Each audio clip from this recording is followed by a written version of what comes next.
Chris Patchell, Here. Pam Rowland, Here. Paul Tenney, Here. Sean Fletcher, Yep, here. and Commission Liaison, Mr. Cunningham. Here. Okay, thank you. Shannon, Danielle, do we have any guests? No, not today.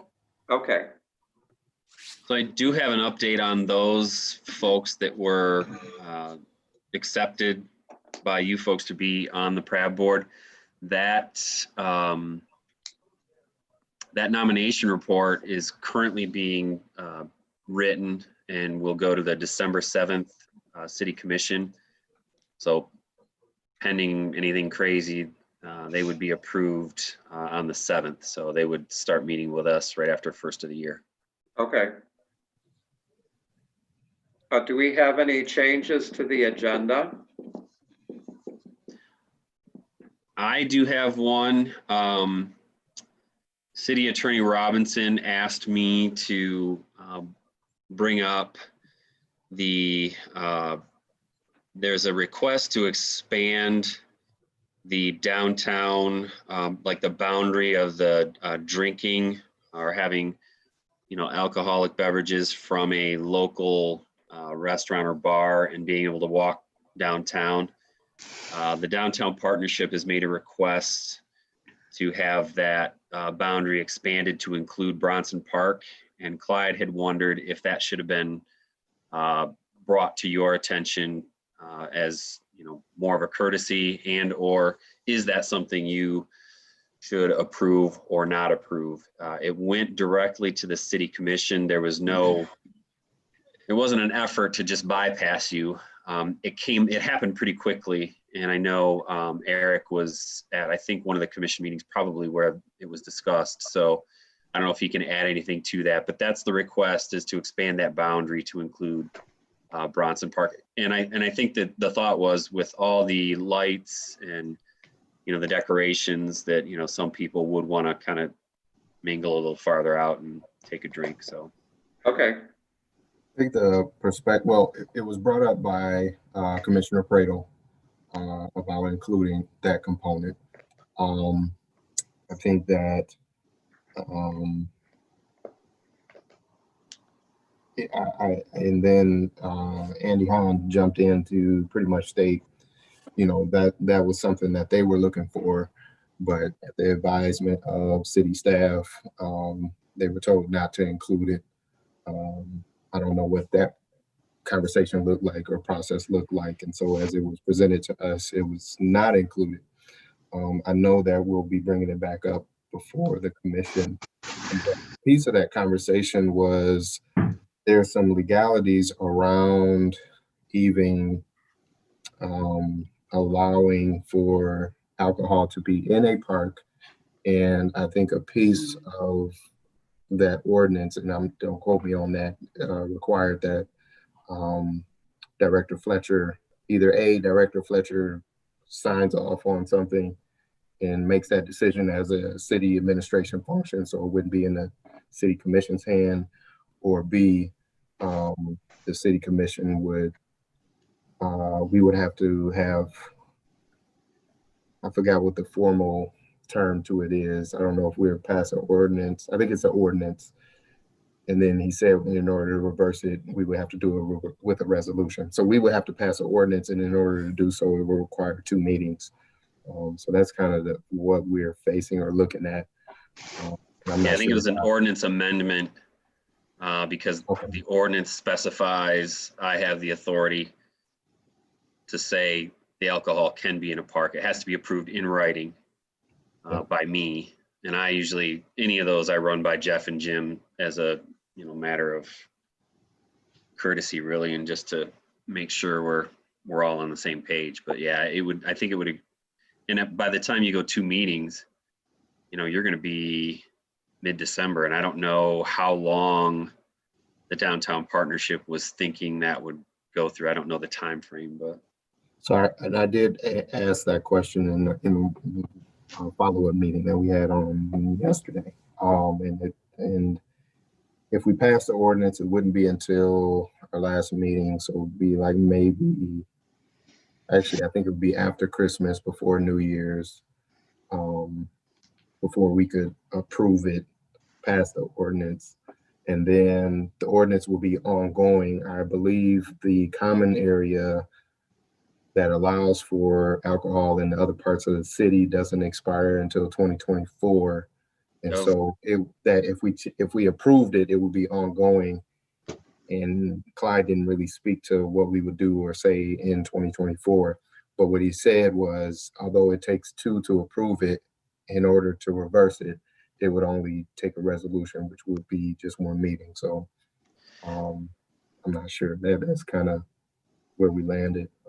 As it pertains to the city commission, I know for myself, I'm not opposed to the park having that opportunity or expanding alcohol to the park, with the understanding that, you know, there's a specified cup. So it doesn't appear as if X, Y, and Z. So I'm not opposed to it. I can't speak for the rest of my colleagues. I know that Chris Prado obviously was championing to have that opportunity. So that's kind of where I think the diplomacy around it looks like. And then Clyde wanted us to have a chance to talk about it because, you know, this group has talked at length about some of the challenges we've had in Bronson Park with alcohol and drugs and some of the behavior that we've seen, that we've, you know, towards the end of, you know, late summer and fall, you know, we had some public safety assistance and we were able to address some of that rather quickly. And I think it helped. But I think Clyde wanted to have some input from you folks, just because, you know we've had some challenges in Bronson Park. As Commissioner Cunningham mentioned, it would have to be in a certain type of cup labeled, so that if, you know, there was a situation where somebody had a beverage that, you know, like if they just had an open bottle of booze in the park, that's a different animal, and we would want that addressed by public safety. So I don't know if you guys have any questions or thoughts on that. It wasn't something where, I don't know that you need to take formal action necessarily, but I think Clyde wanted you to have the opportunity to just give your thoughts. So what I would even want to inquire on. So a piece of it is, you know, the COVID scenario, you know, the conjugating of individuals. Do we believe that it'll create that type of spike of individuals visiting that place and space? And or if we don't open it up, is it still leaving, you know, the remaining area to a relatively small space where maybe those places and spaces run into, you know, too much foot traffic? So I think that's one of my personal concerns, is just more so around, you know, the health factor and health safety.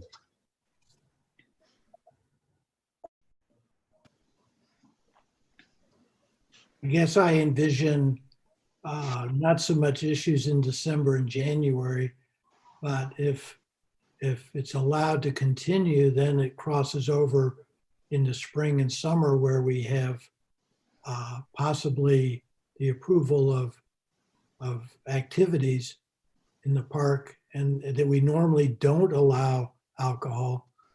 But we've got 2 overlapping situations where one, we're saying it's okay, but the events we're saying no to alcohol. But I think that's a problem we face next year. yeah, I definitely agree. You've got to, you really can't have it both ways. And I guess that would be one option for the commission to consider potentially is, you know, is it for a designated time frame, and then it reverts back to having to be approved. One, by you folks. I would want your input as an advisory board to the city. I've approved a couple of those. They've been very random. You know, one was recently in Hayes Park, and it was a very brief celebration from a group that adopted the park that's going to do maintenance and you know, help take care of the park. So that was one that I didn't consult with you folks, but I think this, to Chris's point, you need to think long and hard about it, because if it's just a blanket approval, and who knows where we're going to be in 2021 with COVID, does it encourage people to gather? And do we want, a large group gathering in Bronson with alcohol? I mean, I guess I would hope that people would, behave themselves and distance and do all that, but part of the challenge is people don't always do the right thing. So, Point of clarity, it's only, the amendment would only be for Bronson Park, and I believe that's correct, right? So Yeah. no other park will have that. not other parks. I guess my original impression, the intent of allowing drinking outside of restaurants or bars downtown is to help the restaurants and bars to survive. And I don't know if it's necessarily helpful to allow people to wander over to Bronson Park and just to sit and drink and whatever. I mean, I know we want people to utilize the parks, but I think the original intent of allowing people to wander with beverages was to assist the restaurants. And I don't know if it really helps restaurants to have them going off to a park somewhere. I don't know if that necessarily was the intent. Yeah, the boundary would only extend and include Bronson. It wouldn't be any other parks. It wouldn't be like Dutton Street or Right. anything like that. So it would just, and I could see where, if you grab a 12-ounce beer or a cocktail and you're strolling along the downtown and you want to go see the lights, I can see it. I don't think this is a scenario where, you're multiple drinks and you're hanging out in the park. I don't think it's that, but again, as we know, sometimes things just kind of gather momentum and they don't go the way you think they're going to go. So I appreciate, the caution, because I initially, when I was contacted about it, I was like, I get helping the businesses, and that makes sense because I know people are struggling and, we want to help the downtown, and I get that. But I also, have to wear my parks hat, and I don't necessarily want it to be a party in Bronson Park, which I don't think it's going to be necessarily. But I do think the time frame probably should be addressed, and maybe that's just a question that we can ask. And even with that time frame, so I'm just trying to think this through. So I think as of now, that common area is practically, and correct me if I'm wrong, it surrounds the entire park. Yeah, I never saw like the map with the boundary. Yeah, I know it surrounds at least two sides of it, but I'm not sure about the what is that? That's Westnich and Academy. But so I guess my thought process or where I was going with that goes back to Chris's line of thinking is, if we get rid of it in 5 or 6 months, what culture does that bring? As of right now, I'm assuming there are signs up to say, hey, this is not allowed in this area or this place in space. And for which, if we approve it now, 5, 6 months later, individuals come into that area thinking that it's still approved. What are some of those cultural concerns that we have to be concerned with? And I think that going back to Chris's point of even if I know for myself, even if we approved it, we have to really think long and hard and have a real true understanding of what it looks like in a different season when we start to have a lot more events down there. Right. And I see that recently in my neighborhood when it comes to parking enforcement. I've noticed since we've had problems with COVID, parking enforcement isn't necessarily being enforced, and other things within the city don't appear to be enforced as stringently. And I agree with Chris and Eric that how do you take those things back? You know, people become accustomed to parking, you know, not parking on alternate sides of the street overnight, or parking on their lawns. How do you take those things back once you allow people to do those types of things? And I'm wondering if this is going to be difficult to enforce a year from now. Yeah, I tend to agree. And I think what I can do is, if I have the ability, which I should be able to attend the December 7 meeting when this topic comes up, it sounds like it's on the agenda.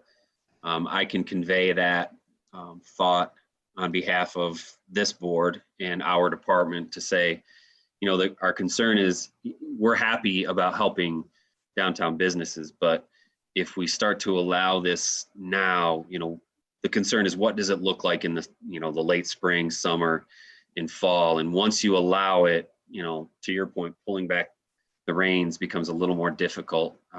So I think that's a very genuine concern, and I think the commissioners should hear that. I don't know if you agree or not, Commissioner Cunningham, but I can certainly share that.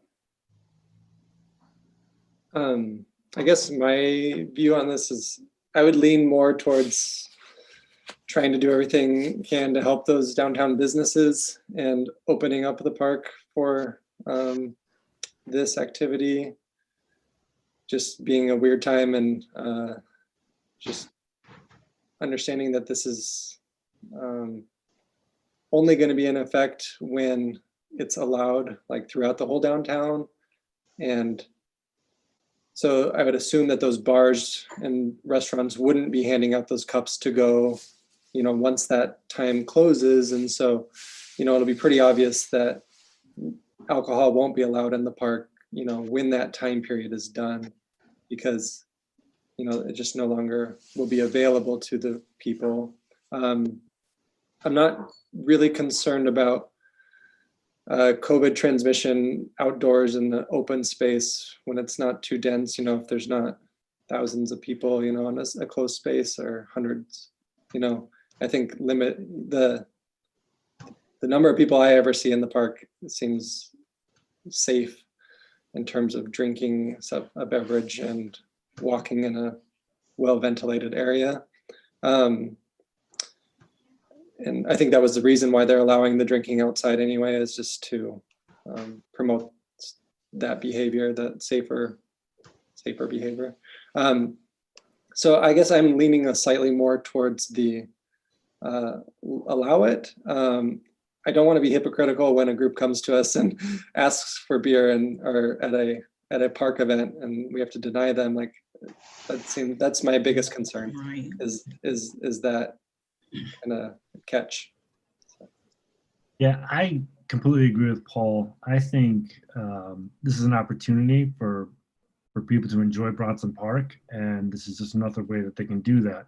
And if we fall in line with the current city alcohol guidelines, and then when they pull that back, we just pull back from the park, I think it'll all be, I don't know, pretty seamless.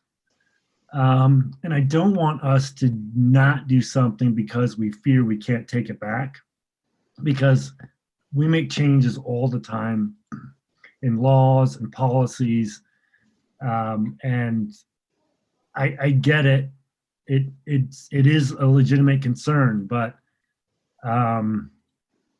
yeah, I don't think, in my opinion, that's a reason to not do it. Pam, did you have a comment? Well, I'm pretty much in agreement with what I'm hearing. I think at some point in time, I think about the citizens overall. It's like, they have the mindset where you've done it for this group, what about us when they come in? But, at some point in time, if it sounds like it's a business partnership, I would think at some point in time, we're gonna probably get some media coverage regarding this, would you think? And these are the citizens, where you hear what's happening politically now, with the mask situation with the governor of California, seen in the restaurants without the mask. And, I just from a citizen viewpoint, I can see where we might get some negative feedback, but I mean, overall, we're trying to come up with an initiative to help the businesses. This is what I'm hearing anyway. But I think as long as we're careful when the time comes for us to do that drawback, I don't know if we're going to be doing this long term or just what is the timeline on that? I think the timeline is the question, really, is finding out, how long we would anticipate this going. And then I don't disagree with anything that's been said, because I think we need to support our downtown and those businesses for sure. And I think we can pull back whenever that is. We can work with public safety. Our staff can, certainly be involved and keep an eye out, and we can handle that side of it. But it is strange times, and it doesn't appear to be ending anytime soon. So right. I think we do what we can to help, and then we like Paul said, we deal with it when we get to that point, and yeah, we'll figure it out. What I do, so outside looking in, and I appreciate the brainstorming session. So it gets approved. I am, to my knowledge, Director Fletcher, it would get approved and it would just be ongoing until 2024 and/or the commission comes back to reverse everything. And just looking at the makeup of our commission, one, I believe they would pass it. Two, I wouldn't imagine them to even roll it back or scale it back at a point in time, just to be honest. So well, and we can evaluate it.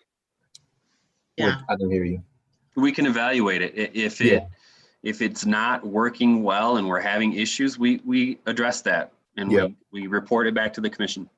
Yeah, I think the piece that I still would like a firmer response from you guys on would be going back to Mr. Patrick's statement of when it warms up and events start to happen, what does that look like? Yeah. What does that new process look like? Whereas before they had to get this type of approval, this time, do they still have to get the approval because it's not necessarily coming from a business? Those type of questions, I think is. And I think that's where Clyde's at. He's got to amend the ordinance to include the language around the downtown, the borders and the map, and the reason we're doing it. Just because it's allowed via, the bars and the restaurants downtown doesn't mean that anybody can have an event in Bronson and, bring in kegs and portable bars and whatever. They still got to go through that process for sure.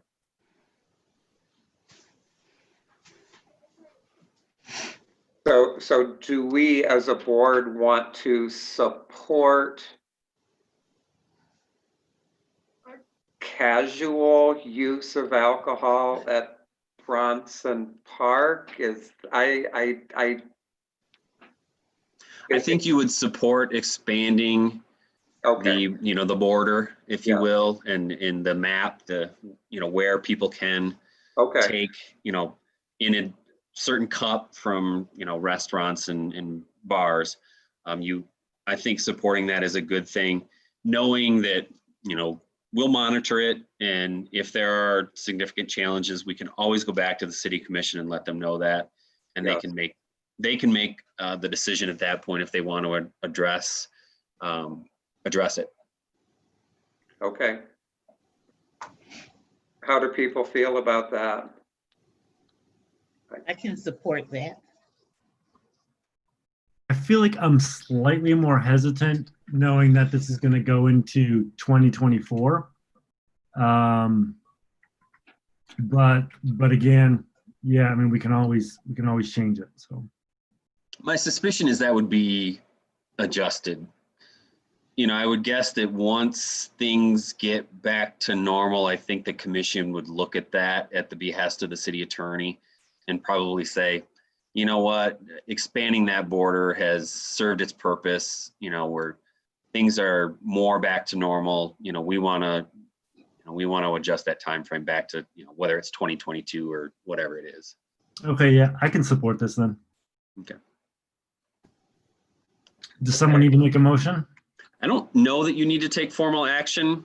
I think I can share with the commission that, you know, it was supported with the understanding that, you know, there was some caution around, you know, going all the way to 2024 and, you know, could we continue to evaluate it and monitor it and adjust if needed? And I would guess the commission would be supportive of that. Okay. I can't tell you you can't take formal action because I'm not the board chair or the vice chair. I'm telling you, I don't think you need to take formal action, but that if you do, there's no harm in doing it. Right. That's good enough for me, Sean. Thanks. Okay. Yeah, I agree. I don't think we need to formally address it. I mean, I think the intent was for us to discuss it and, you know, make a determination amongst ourselves. Yep. I don't think we need to formally do it. I will pass that along to Clyde and the commissioners. Okay. I don't see any special presentations. Is that correct, Danielle, Shannon? Yeah, that's correct. Okay. Has everyone had an opportunity to look at the November minutes? Any I'll make a change? motion to approve the November minutes. Is there a second? I'll Second. second that. All in favor? Aye. Aye. Aye. Any opposed? I don't see any old business. A new business, a budget update. Sean, I think that's you. Nope, that's me. Yeah, it's me via Danielle. So yeah, Sean just asked me to share some things with you. I just did a little bit of a analysis of kind of where our 2020 budget is for this year. I know that Ashton's updated you guys with programs that we have run. I don't know if they've, besides the pool, if you know about things that we haven't run or we did reduce. So I was going to share a little bit of that with you guys. Our Camp Kazoo program did not run this year. So we saved about $110,000 from that program. The pool not opening saved us $136,000. I'm just giving you guys the rough numbers too. Oh. Special events, we had some obviously reduced events, and all of these are due to COVID. 20,000. Field Trip Fest, we did run, and we ran for 2 weeks, but it was we didn't have as many kids register, so reduced registration saved us about 21,000. Adult softball, we did a reduced program, I think 6 weeks instead of the normal. I don't know how long the normal is, but that saved us 22,000. Adult volleyball has not started. I know we're hoping to run it after the new year. I don't know if that will happen because I know there's a lot of things up in the air with gym space and indoor gym space. So that saved us about 16,000. We did save quite a bit with temporary wages. One reason is we just didn't hire as many staff this year, and the staff that we did hire started later. So we saved about 50,000 from just our parks general, and then another 15,000 for our boot for Sluice Dickinson. So our plan is to return $394,000 to the general fund. So this will support the 2021 budget, which we've been told is pretty tight. So, and then we had some reduced revenue, obviously, with having to cancel so much. Park fees, about 4,000. That's just for like general park fees.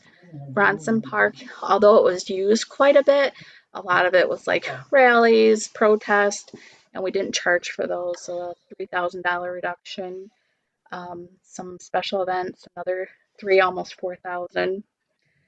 We in 2019 made 46,000 at the kick pool, so that's reduced.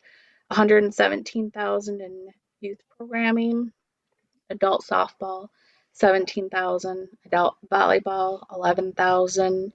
The concessions at the kick pool make a little over 7,500. MRP complex $38,000 reduction. A little bit of advertising, $300, and sponsorships $6,000. So total reduced revenue is $256,861. Our goal originally was to return to the general fund whatever, the reduced revenue that we didn't bring in this year. So we've exceeded that. Just a few other things. We did save some wages. Shannon's position was open from April to early July. We were approved for a second special event position that we did not fill. We will be filling it. There's already been applications, I think, have gone out. I know the posting did for that person to start next year. So that was a $56,000 savings. The lead sports facility coordinator was off on workers' comp, and we also had a buildings and tech person off on workers' comp. Those two combined about $80,000 that we had reduced. And then we did have a couple of park cleanups that cost about $1,600. And we did the projects that we completed. This isn't really budget. I don't know if you guys want this information or you have it. I'll just go over them really quickly. Bronson Park is completed. I think they're doing a final walkthrough this week. Upjohn Park Pour and Play was completed in July. We did the wood chips at all parks in April. Kick Pool has been resurfaced. Hayes Park has had crushed stone path installed in July. And then I don't know if any of you guys have seen it, but it's pretty cool. We contracted with Tending Tilth, and they have sheep that come out and eat the grass in some of the parks. And then we also have, it's still pending, but we have several no-mow zones. And I don't know if these have come up, but either I or Sean can go in more detail about those. That'll save us some outside contractual funds moving forward.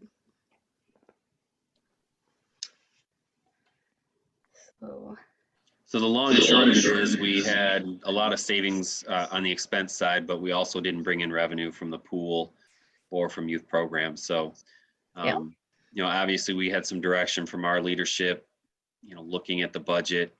We know that 21 is going to be tight, and it's looking like 22 is going to be tough as well, just because of state shared revenue and some other things that are happening even at the federal level. So this is not a news. It's no news to any of you, I'm sure, because you're hearing the same kinds of things as it relates to your jobs and such. But we and Danielle keeps us on track with our budget, but we pay very close to attention to our budget. We look at it monthly. We look at our revenue, we look at our expenses, make sure nothing's out of whack. And if we do see something goofy, and we did see something goofy this year with water at Mayor's Riverfront Park, the fees for like our water bill was crazy high. And as we checked into it, there was something posted to our account that wasn't supposed to be posted to our account. So we will get that corrected, and it gets our numbers, for water more in line. But we keep a very close eye on the dollars, because those, and I had a boss that always said, that's not our money. Those are the taxpayers' dollars. And so we guard those dollars very closely, and it's our job to spend them wisely. And when we can save, we do. So, and Danielle's done a good job of tracking that, because we knew this year was going to be goofy, and we had to keep good tabs on those dollars. So I hope you find that information helpful. We wanted to share that with you as we got towards the end of the year, and we're doing our part, obviously, to help out the city where we can. So, And we did, the one thing to note, we did have some supplies that we purchased this year. Like, we have a lot of the chemicals for the pool. So we did have to, our directives were reduced for 2021. But we were able to budget without making any cuts to any programming, any positions, by having some of those big purchases completed this year instead of holding off. And then I was just going to give you guys the timeline for the 2021 budget proposal we submitted. It's gone through CMO review. It should have been presented to the commission today, or at least that's what was on the schedule. And then on December 7th, there's a resolution to hold the public hearing. December 14th, City Commission work session. January 4th, public budget hearing. And then January 19th is when it's scheduled to be adopted. yeah, the December 14 is, that's the meeting you want to watch and have comment on, please, if you're available. Danielle, is it a fiscal year or is it a calendar year? It's fiscal year, which is, it's the same as calendar year. Oh, okay. Yep. Okay. So if we have items we want to buy, or that we can buy them before the end of December, yeah. Yeah, we can. We're really trying not to, and there may be some changes. Like, and I just gave you guys the rough numbers, not the exact numbers, because I didn't want to get down to the penny. But yeah, we've looked at that as a team, and we haven't really identified anything. And our goal is to help with returning funds to the general fund so that we can do everything in 2021. And like Sean said, it's going to be a couple years before we're back to normal. So we've got some things that we did not budget in 2021 that we are going to have to budget in 2022. Kickpool chemicals is one that comes to mind. We received a CDBG grant for youth programming, and that will allow us to continue our after-school virtual programming without any reductions. And we didn't budget any general fund for those programs, or for that program. It'll all be grant funded. And for projects like renovations to the farmers market, those types of costs are grant money, I would assume. It's a mix. There's some grant money and donations. Like, we do get DNR grants for some projects that will cover a percentage, like Bronson Park, the Mlk Dam. There's several that I can't think of off the top of my head. I'd have to look at a list. The farmers market did receive some donations, some large donations, but it'll be city bond money. It's part of the capital improvement project. Yeah, the farmers market has capital improvement project, which is city dollars, significant donation from Consumers Energy, Irving S. Gilmore. We are going to go for a grant through the DNR for the playground that will be at the farmers market. And then also it has Foundation for Excellence dollars that were approved by the Foundation for Excellence board for that project. So that one's got everything in it.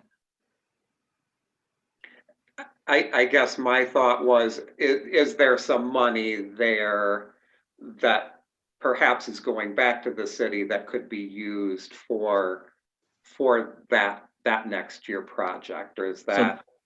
That project it's had money floating around in it probably since 2017, because we've been buying houses, we've been demoing houses, we bought the MRC building.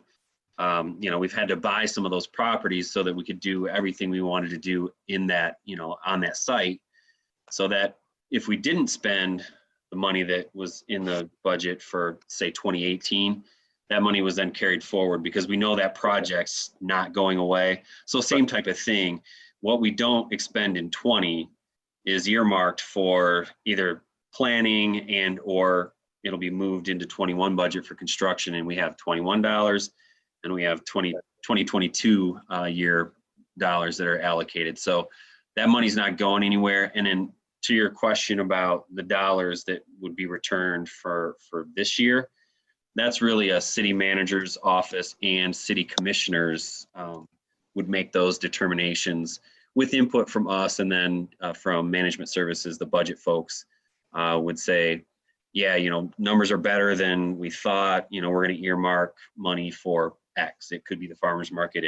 It might be another project that was underfunded or what have you. That's really at their discretion. Okay, my feeling was if we have money that we can use for this department, and I'm sure you and Danielle agree. Oh yeah, we don't like it's not our favorite thing, but like it's We don't want to give it back. Yeah. It's kind of painful. But we do understand that this is a different year, and I'm glad that we were able to run, and I think the community appreciates the programs that we've been able to run, just like, and being able to transition, from after school to virtual learning, so that those KPS students that, they need some adult supervision or a little bit of assistance, that we're able to offer that program. So.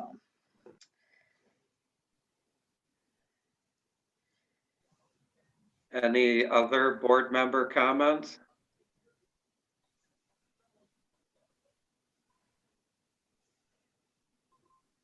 Are we already at the comment phase of the meeting? Are we towards the end already? Not almost. We're almost there. I've got a few. When we get there, I've got a few notes. So. Okay. Any non-agenda items? Neil, can you help us with that? Is there any? Nope, there are no comments at this time. Okay, thank you. Commission liaison, Eric, any comments for us? I just had one quick question. How many events do we have coming up in the community that's already signed off on? I know we had the one, I can't remember the technical name, but it was downtown. I ended up getting a lot of kickback from the community concerning Corona. And then, individuals kind of being in spaces not utilizing the correct precautions. The New Year's Fest event? I know we got the New Year's Fest coming up. No, I was referencing to the one we had a week or two ago that was downtown. There was some event that was downtown. I can't remember the name of it. I think it's the holiday market, the downtown holiday market. There was like 3 weekends in December that they were going to do that. Okay, yeah. Oh, I'm not familiar with what's coming up. I just know I got information from people in the community who were upset based on what they saw a couple weeks ago. So now, I guess my question now is, what all events do we have coming up moving forward? And then, what are you guys' thought as it pertains to those events, so that I can convey them correctly to concerned citizens?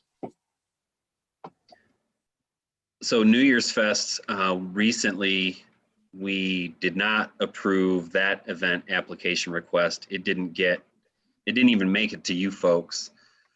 So that one is not going to happen, which it's sad, but with everything going on and the numbers as they are now, it just didn't make sense to approve that event and have city resources allocated to those events in the downtown. So we certainly want people to be downtown, but not several thousand people in Bronson Park watching fireworks. So other than that, we've received some event applications, and Shannon could possibly tell you what they are, as far as they're starting to come in for events in the late spring, early summer.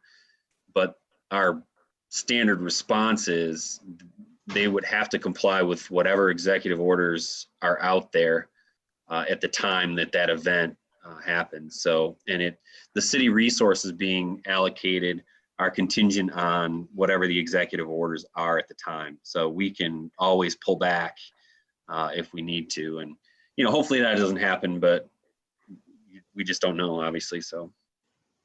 Yeah, we've approved a couple events so far. The ones that we have are the Kalamazoo Earth Day, the Arts Fair in June, and then a couple different walks for 2021.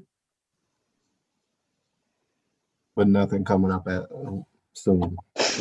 Yeah, in 2020, the only thing that we approved were the holiday markets. There's supposed to be one on the 5th, and then another one on the 12th, and then another one on the 19th downtown.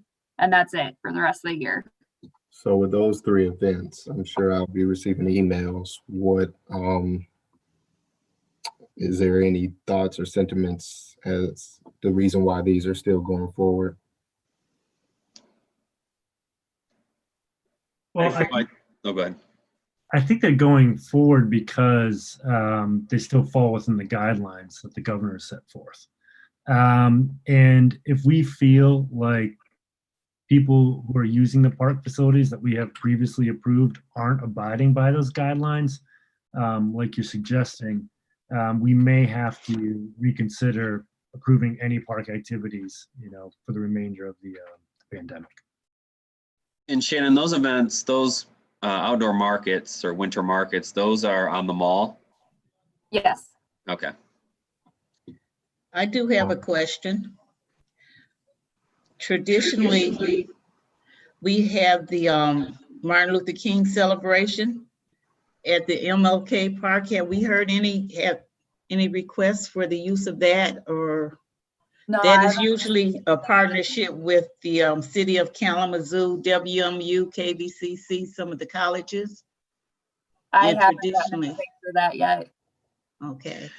I think we'll need to have that conversation with the city manager's office, because to your point, it's a city-sponsored event.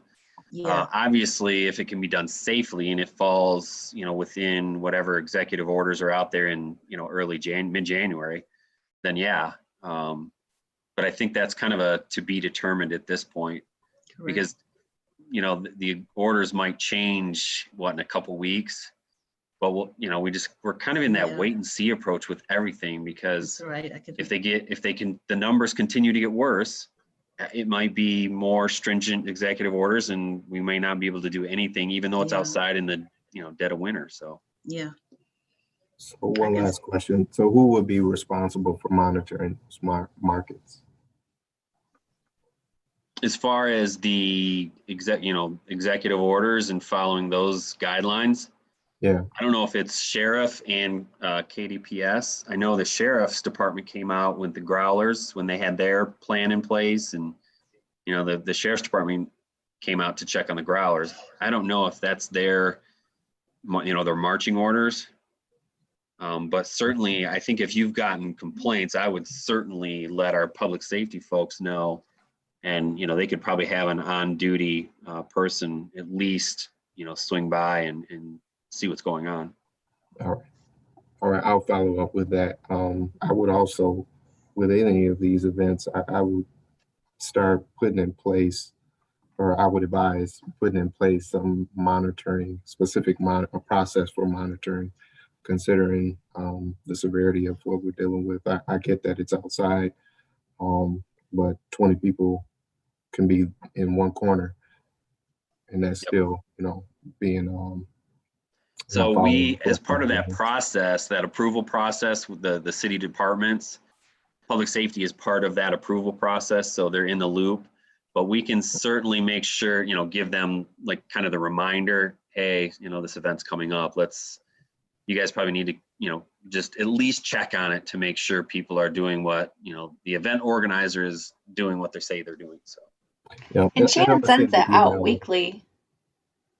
I'm gonna send an email over and CC you on it, Director Fletcher, so that all three bodies can be in the loop, because I think that's Okay. a very valid and important component right now. Yep.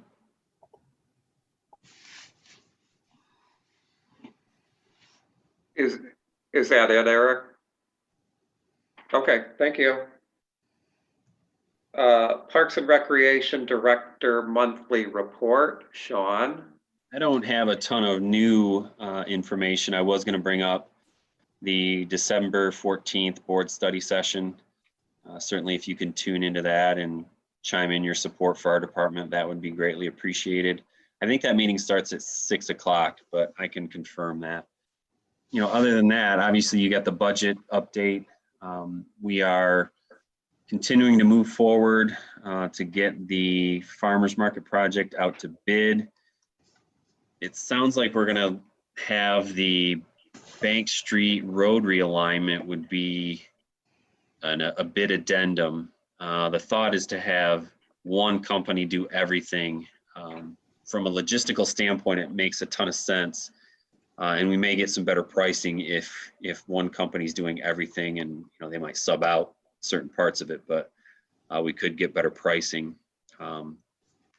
We did get bids back for the splash pad, the spray pad in Lacrone. So, fingers crossed that everything goes well with that, and that project would start in the spring.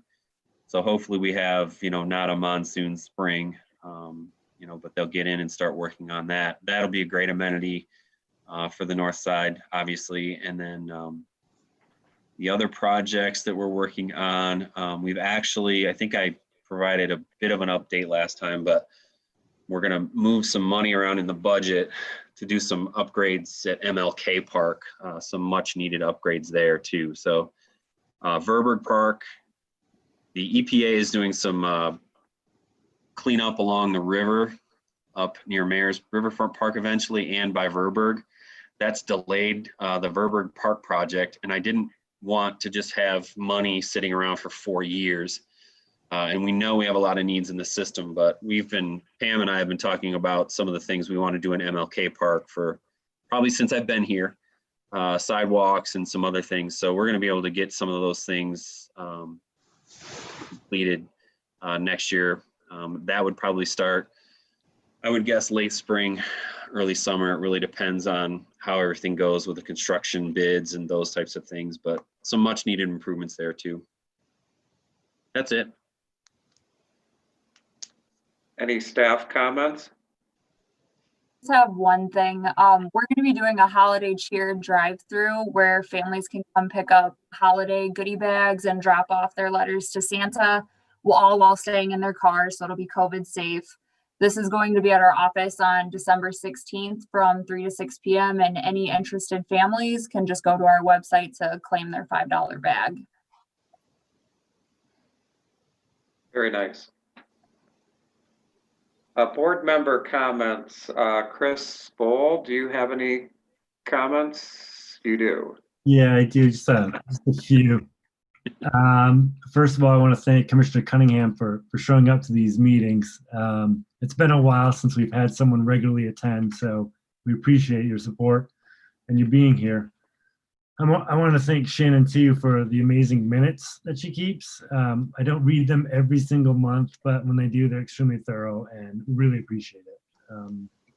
Also, we need to remove Kayleen Schaefer from our email list. I think she's still on that. Oh, is she? I'm not sure who's responsible for that, but yeah, I think is it that KJS girls? I thought that would was be- Pam's. No, That's that's Pam. that's Oh, it's Pam. Pam. Yes, that's me. Don't take Pam off. Still here. Keep Pam on. Okay, maybe Kayleen isn't on it then. I don't think so. I don't recall her name. Okay, all right. Well, that's good. And then also we had approved 3 new board members, but they aren't here. What's going on with that? So that might have been just before you got on the meeting. That will go, the nomination report will go to the December 7 City Commission meeting.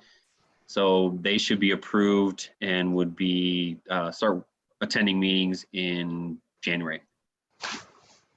Awesome. Thank you. That's it for me. Chris Batchel? Don't have any, wanted a quick update from Sean possibly. Did you get the email from one of my pickleball buddies who requested information on repairing? Is that mine? Can you hear me? I'm sorry, what was it about? About repairs to like tennis and pickleball courts. Didn't know if you did that.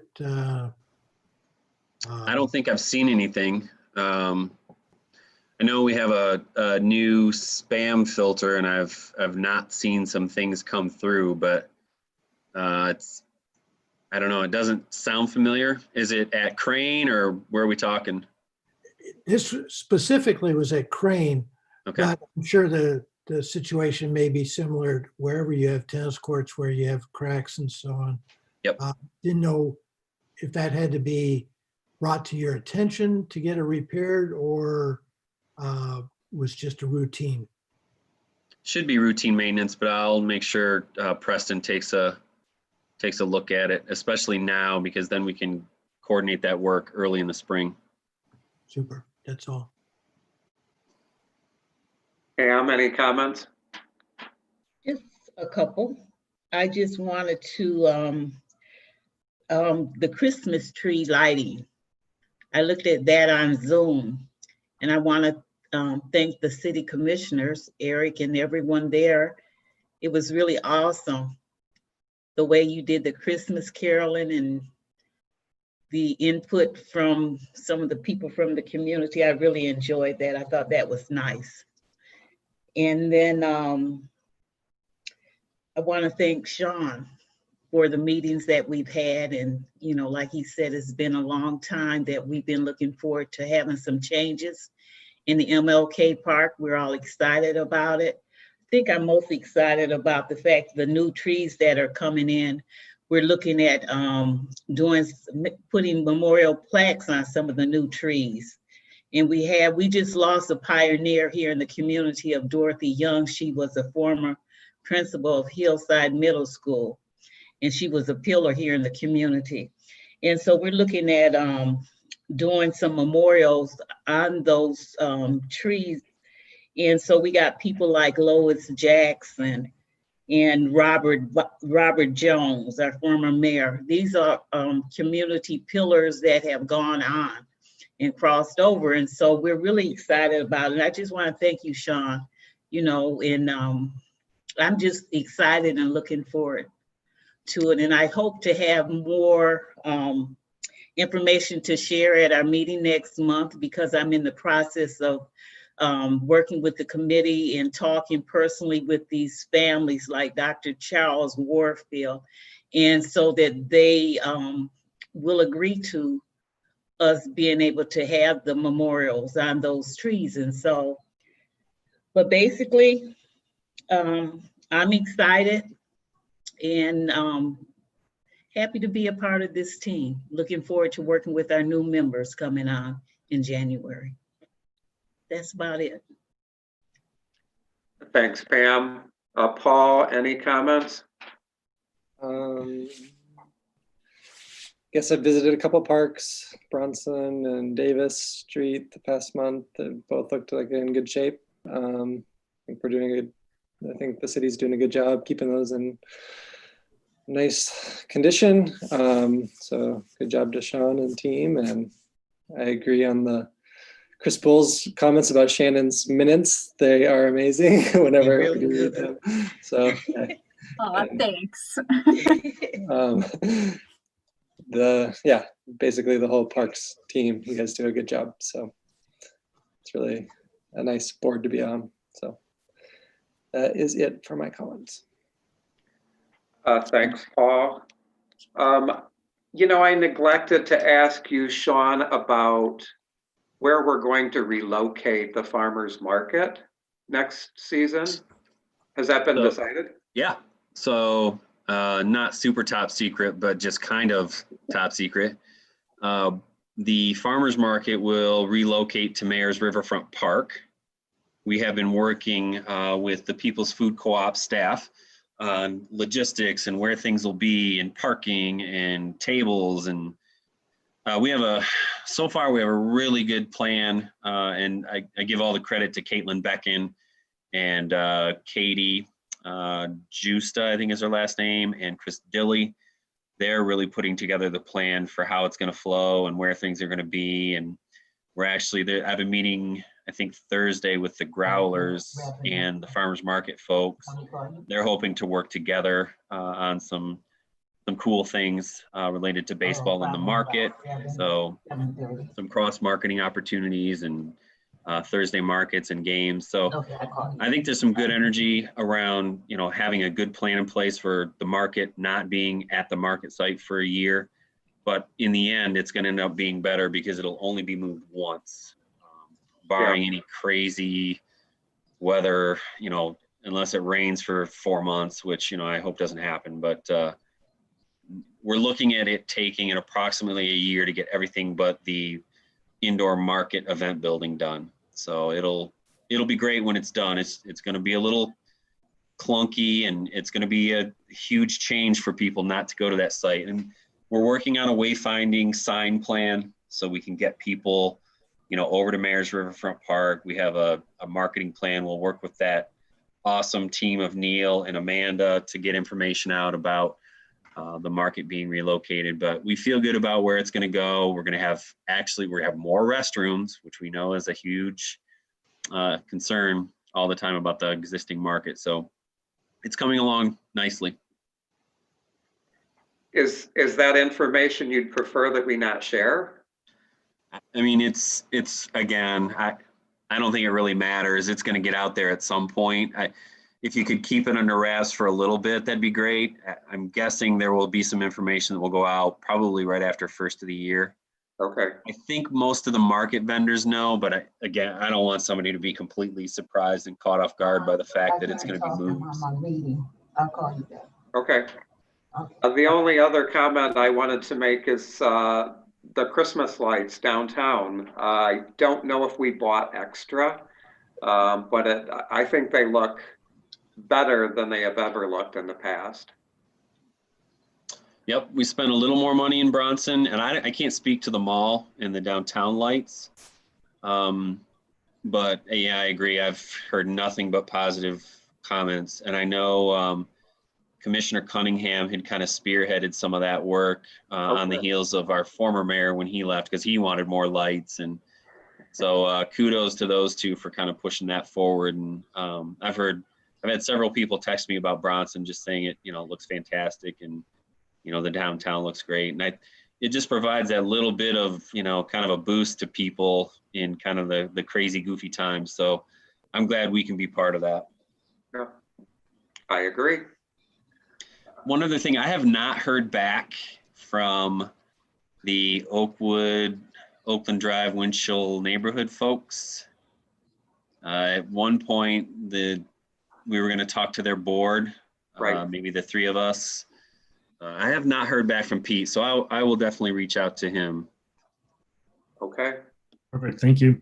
Sounds good. Unless there are any further comments, I say we're adjourned. Thanks, everyone. Happy holidays.